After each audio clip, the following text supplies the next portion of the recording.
Olá, amigos do canal Importante é Saber, amigos da página aí do Instagram Babel Cultural, voltando aqui para a segunda parte do vídeo, né? Vamos falar mais um pouquinho aí do tema abolição da escravidão, uma análise do contexto dessa escravidão nos dias atuais, o que melhorou, o que piorou, o que podemos evoluir. É um tema complexo e nessa segunda parte desse vídeo a gente vai dar continuidade a esse trabalho e já vou aproveitar para iniciar aí falando um pouquinho do final do primeiro vídeo, né?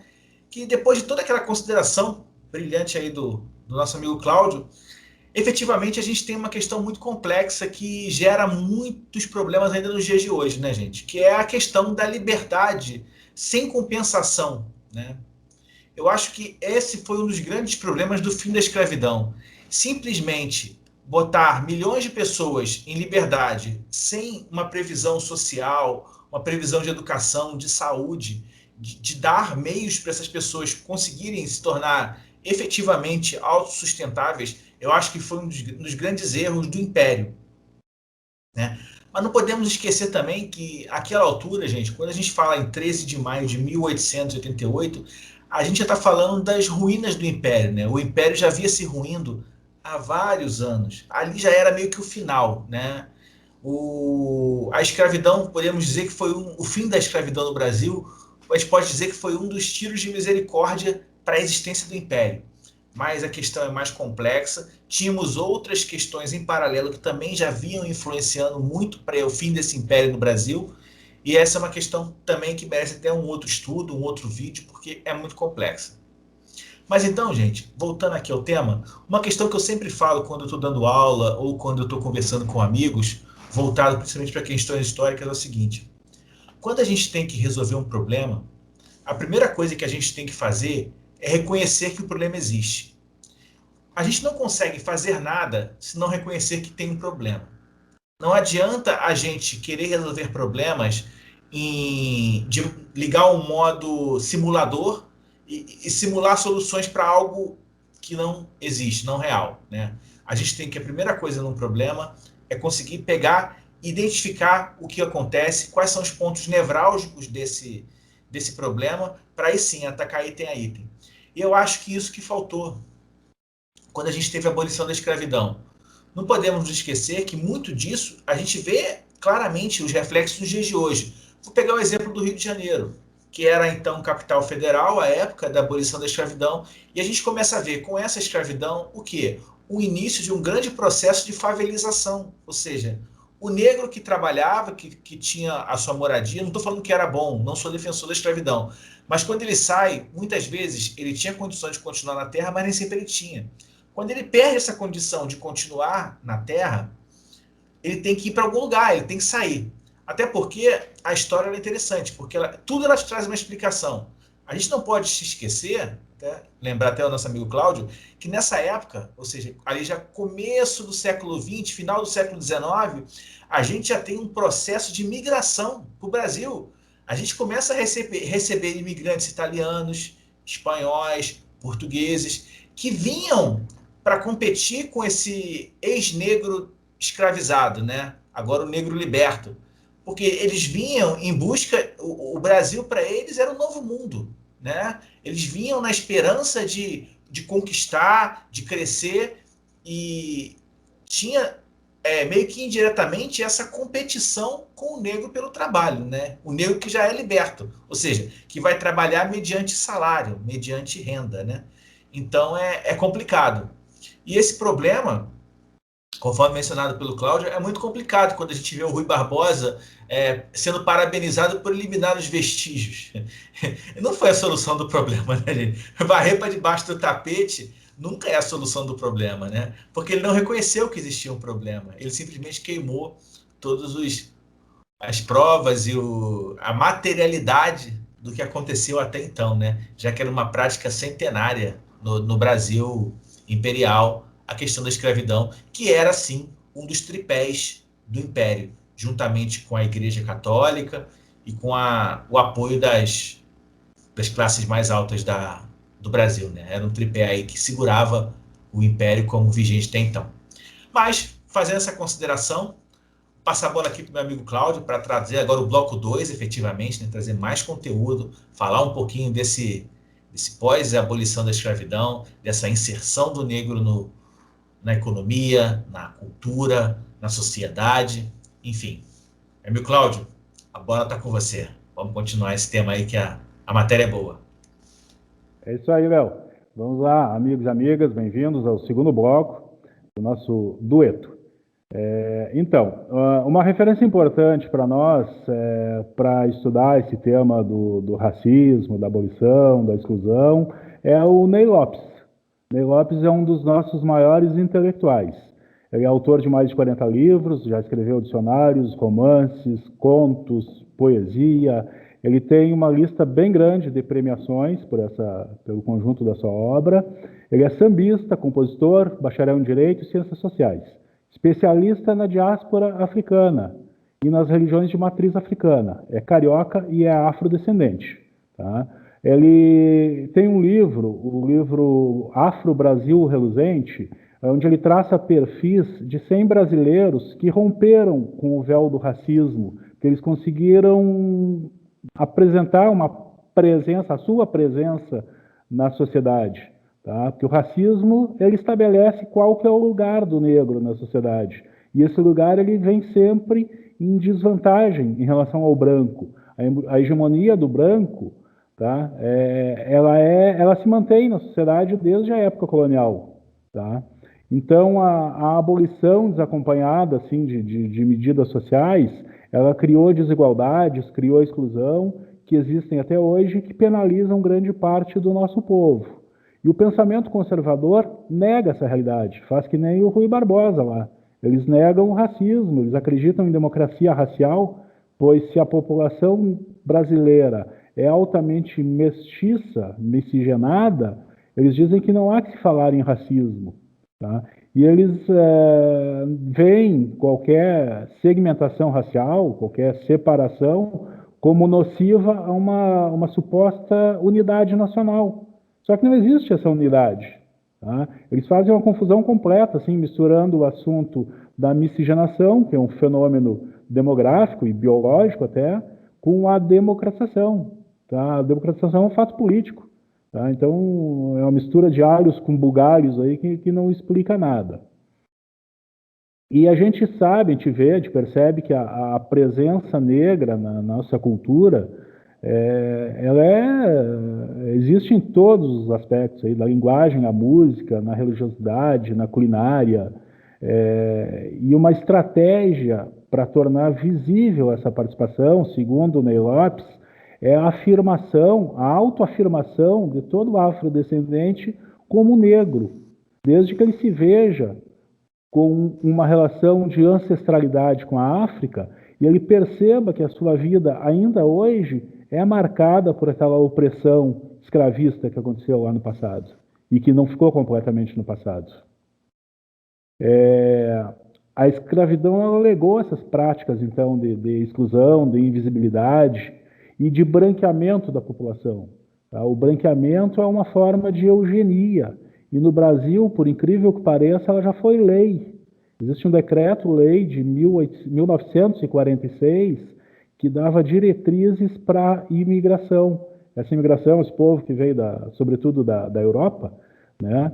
Italianos, alemães, esse decreto previa que a composição étnica da população, que a composição étnica resultante da imigração, deveria ser aquela que reproduzisse o biotipo lá do povo europeu, tá? Então, branco. Tá? Isso aí causou e causa um grande prejuízo assim, à autoestima dos afrodescendentes. E, além de iniciativas como essa, vem também muitos aspectos culturais, muitas coisas que acontecem que reforçam estereótipos. Até na literatura infantil, por exemplo, tá, o nosso mais famoso autor infantil, o Monteiro Lobato, ele tem uma personagem, tinha vários personagens negros, em cima dos quais ele atribuía assim, qualidades negativas, né, aos quais ele atribuía as características negativas, causando uma generalização que em nada contribui com a autoestima da população e com a busca da igualdade de oportunidades. A gente vê que no cenário cultural, na televisão, por exemplo, que hoje tem 6 décadas, até há pouco tempo atrás, um negro não representava papéis principais, tá? Ainda que o personagem retratado fosse um negro. Então, a população negra, o cidadão negro, ele não se via na televisão. Ele não via a representação da sua história, de histórias onde ele se identificasse. E só o surgimento de pessoas assim como a Ruth de Souza, como o Grande Otelo, o Antônio Pitanga, que aos poucos foi abrindo espaço para o surgimento de outros negros. Então, a indústria cultural no Brasil trabalha muito com essas questões de estereótipos. No cinema, a gente teve na década de 60 a chanchada. A chanchada é um gênero muito popular, que disseminou também estereótipos como o crioulo doido, como a mulata boa, né? Como o crioulo malandro, o sambista, e assim por diante. Tá? Então, a gente tem essa exclusão também no ambiente cultural, nas manifestações artísticas. Nós tivemos, né, uma personagem, uma escritora, a Carolina Maria de Jesus, que escreveu Quarto de Despejo, onde ela relatou a sua triste vida de favelada, a opressão, a discriminação, as dificuldades que ela enfrentava. E ela passou por uma situação bastante complicada. Tá? Como pessoa humilde que era, a crítica recebeu a obra dela como se fosse uma produção não dela, Carolina, mas sim do escritor que a havia descoberto e que viabilizou, que abriu caminhos para que ela conseguisse publicar. Tá? Isso na década aí de 70. Mas isso não se restringe assim ao passado mais recente, mais remoto, perdão. A gente tem episódios recentes que mostram aí que essa situação continua acontecendo. Nós temos a Maria Júlia Coutinho, jornalista, que hoje está na Rede Globo, na Maju. A Maju trabalhou na TV Cultura. Ela fez, na época, começou a fazer estágios lá durante a sua formação acadêmica, e ela fez uma matéria que lhe rendeu um prêmio, o prêmio Vladimir Herzog, de Direitos Humanos. Ela foi às ruas perguntar para as pessoas qual que era a cor da sua pele. E as pessoas respondiam tudo, diziam que ela era morena, que ela era mulata, né, várias coisas, menos que ela era negra. Não diziam que ela era negra e ela quis saber por quê. E algumas pessoas responderam que elas não queriam ofendê-la, dizendo que ela era negra. Né? E a mesma Maria Júlia Maju, mais recentemente, já na Globo, ela foi alvo assim, de ataques absurdos através das redes sociais. Então, essa situação que a gente vê hoje no Brasil, né? É um racismo assim, que é estrutural. Estrutural é aquele racismo que é produzido pela própria estrutura que forma, que compõe a sociedade. Esse é o racismo estrutural.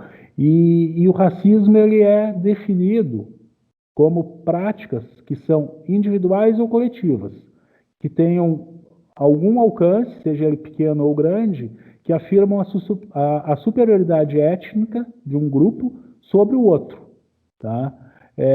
E no Brasil, hoje, a gente vê que isso existe. A gente não vê muitas pessoas negras em cargos de direção ou nas universidades. Tá? E é preocupante uma situação assim que a gente vê que há pessoas no governo que defendem essa ideia de superioridade branca. Tá? Houve mais de um episódio recentemente, agora a coisa de um mês, uma pessoa fez um gesto lá durante uma cerimônia pública, fazendo um gesto de afirmação, aquele da superioridade branca, né? Que infelizmente é uma coisa que a gente não vê assim uma solução a curto prazo para essa questão. Então, assim, são alguns questionamentos, a gente não vem aqui apresentar respostas, a gente vem colocar perguntas, questionamentos e contribuir e convidar as pessoas aí para o debate. Então, acho que é essa aí a contribuição para esse nosso segundo bloco, Léo. É verdade, Cláudio, eu acho interessante a sua abordagem. A gente, a cada dia que passa, é um tema que a gente tem novidades, a dinâmica da mudança ela existe, ela é lenta, mas ela existe, né? Eu acho que a gente começou um processo ainda no final do século passado, mas mais para o começo desse século XXI, a questão da política de cotas em faculdades, concursos públicos, talvez possa, tem algumas críticas em relação à forma que ela é feita, à abordagem que ela é feita, mas a essência eu acho válida, tá? Talvez precise de algumas adequações, mas eu acho que é uma forma de se mitigar de algum jeito todo esse passado, né, que a gente tem que, de alguma forma, né, tentar corrigir. Eu acho que em alguns meios de comunicação a gente tem uma abordagem mais correta, em outros a gente tem meio que uma, um se calar, né? Eles só se pronunciam quando tem uma cobrança muito forte.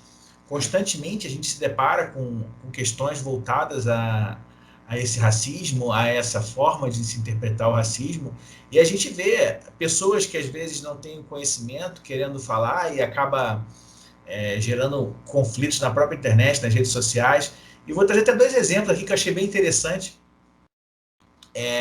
Um foi até a própria apresentadora Ana Maria Braga, né, que trouxe a questão do racismo reverso, depois ela veio pedir desculpa, como se quando houvesse um racismo do negro para o branco, ele seria racismo reverso. Não existe racismo reverso nessa situação, é racismo do mesmo jeito. Racismo é contra uma raça, independente dela ser qual for. Pode ser o oriental, pode ser o indígena, pode ser o caboclo, o mameluco, enfim, a questão é a raça. Então, assim, ela depois pediu desculpas, reconheceu o erro dela, eu acho que isso é válido. A gente recentemente no Big Brother teve também a questão aí de um dos participantes falando do cabelo do outro, que lembrava um homem das cavernas, enfim, toda aquela questão do black, do cabelo volumoso, né? Enfim, é uma questão que está sempre na mídia, está sempre voltada para o debate, e eu acho válido, eu acho que esse debate ele tem que acontecer. Foi o que eu falei um pouquinho lá atrás. A gente, quando tem um problema, a gente tem que reconhecer que ele existe para buscar soluções. Simplesmente ignorar, achar que está tudo bem, que nada acontece, não é a melhor forma. Eu acho que isso que a gente, infelizmente, tem que começar a acabar no Brasil. Eu acho que a melhor forma é atacar o problema, é conversar, é buscar soluções sociais, interagindo com todo mundo. Lógico que tem pessoas que não se tem debate, não se tem conversa, porque é o radicalismo. O radicalismo, seja por um lado, seja pelo outro, a gente infelizmente não pode considerar, porque dali nada vai sair. Mas para as pessoas que têm vontade de aprender, que têm vontade de querer conhecer e debater, eu acho que sempre é uma boa opção. E evitar, né, que instituições de Estado tenham ainda esse caráter racial muito forte, seja na própria polícia. Consultando, né, você pode pegar aí na internet, tem vários experimentos sociais aí, você bota vou dar um exemplo aqui, Cláudio. A gente pega dois carros exatamente iguais. Vou dar um exemplo aqui. Dois Gols brancos. Para esse carro, num semáforo, à meia-noite. Um carro com 4 brancos. Um carro com 4 negros. Você tem dúvida de qual carro vai ser abordado pela polícia numa eventual blitz? Eu não tenho. Nenhuma. Então, nenhuma, né? Então, assim, isso. Foi o que você falou. É o racismo estrutural. Ele está arraigado, ele está colado na pele e a gente tem que começar a soltar. É duro, é difícil, não é da noite para o dia, mas é trabalho de formiguinha. Eu acho que a gente tem que fazer a nossa parte, a gente tem que fazer nosso dever de casa e a partir daí buscar uma solução.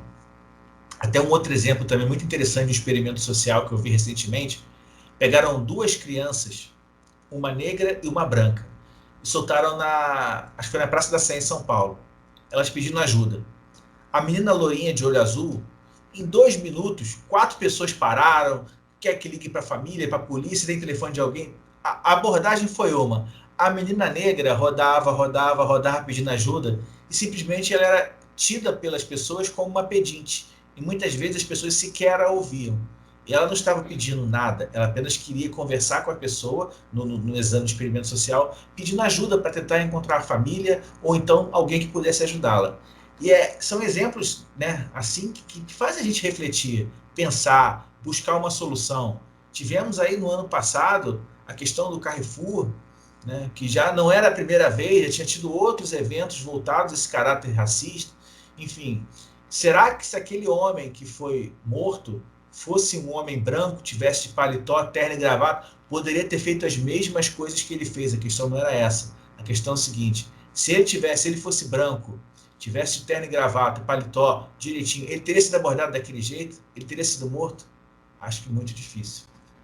Mas essa é uma questão que, como eu falei, ninguém é dono da verdade, a gente não está aqui para impor pensamento, impor conhecimento, é apenas trazer o debate, né?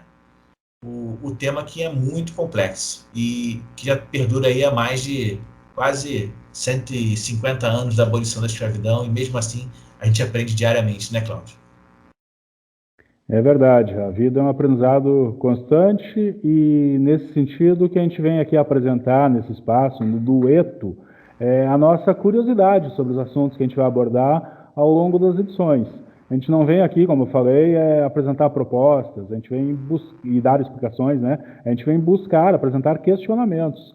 Nesse sentido, também a gente convida as pessoas que estão aí nos assistindo para participar, para apresentar suas críticas, seus comentários, ajudar a nos esclarecer até, né, e contribuir aí com conhecimento, com novas informações, né? Então, estamos amplamente abertos aí à participação de todo mundo. Eu falei lá atrás que eu ia citar os livros que eu tratei, que eu usei aqui, né, para fazer essa pesquisa. Então, eu li alguma coisa do Sérgio Buarque de Holanda, o Raízes do Brasil. Eu fui ler o Afro-Brasil Reluzente, do Ney Lopes, né? E também li o Brasil, uma História, do Peninha, do Eduardo Bueno. Tá?